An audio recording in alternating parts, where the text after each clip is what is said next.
मृत्यु नगरी एक विलेज था। उसका नाम था मृत्यु नगरी। सुनसान वीरान डर के साये में जीता था ये गांव। गांव के बाहर एक पहाड़ी पर थी एक हवेली, बड़ी खूबसूरत लेकिन खाली। कोई नहीं जाता था उसके पास। कहते थे हवेली हॉन्टेड है। हवेली का नाम था ठाकुर हवेली। इसे बनवाया था राजेश ठाकुर ने। राजेश ठाकुर अमीर था, पावरफुल था, लेकिन वह क्रूर भी था। हवेली के कंस्ट्रक्शन में उसने मजदूरों का खून बहाया था। कहा जाता है कि उनकी आत्माएं आज भी हवेली में भटकती हैं। हवेली के कंस्ट्रक्शन में कई मजदूर मारे गए। एक्सीडेंट्स नहीं थी, मर्डर्स थी।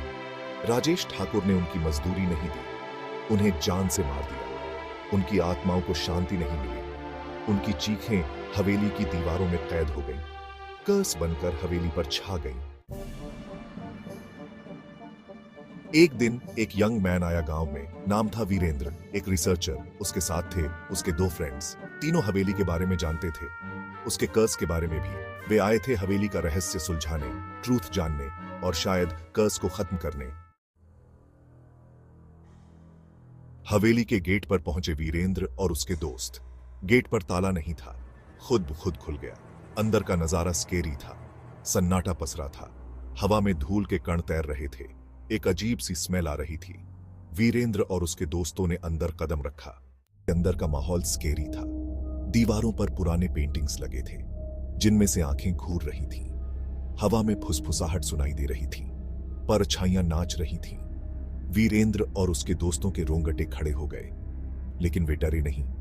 वे आगे बढ़ते रहे, हवेली के हर कमरे की तलाशी लेते रहे। राजेश ठाकुर की आत्मा। अचानक हवा तेज हो गई, दिए बुझ गए। वीरेंद्र और उसके दोस्तों के सामने एक आकृति उभरी। वह था राजेश ठाकुर, उसकी गोस्ट। गुस्से से भरी हुई, उसने वीरेंद्र और उसके दोस्तों को घेर लिया। मुक्ति का रास्ता। राजेश ठाकुर की गोस्ट ने बताया अपना दर्द, अपना गुस्सा। उसने बताया कि वह कर्सेड है, उसे मुक्ति नहीं मिल सकती जब तक उन इनोसेंट आत्माओं को शांति नहीं मिल जाती जिन्हें उसने मारा था। उन आत्माओं को हवेली के तहखाने में कैद रखा गया था। वीरेंद्र समझ गया उसे क्या करना है। शांति की प्रार्थना।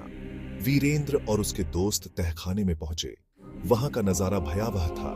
हड्डियां बिखरी पड़ी थीं, हवा में चीखें गूंज रही थीं।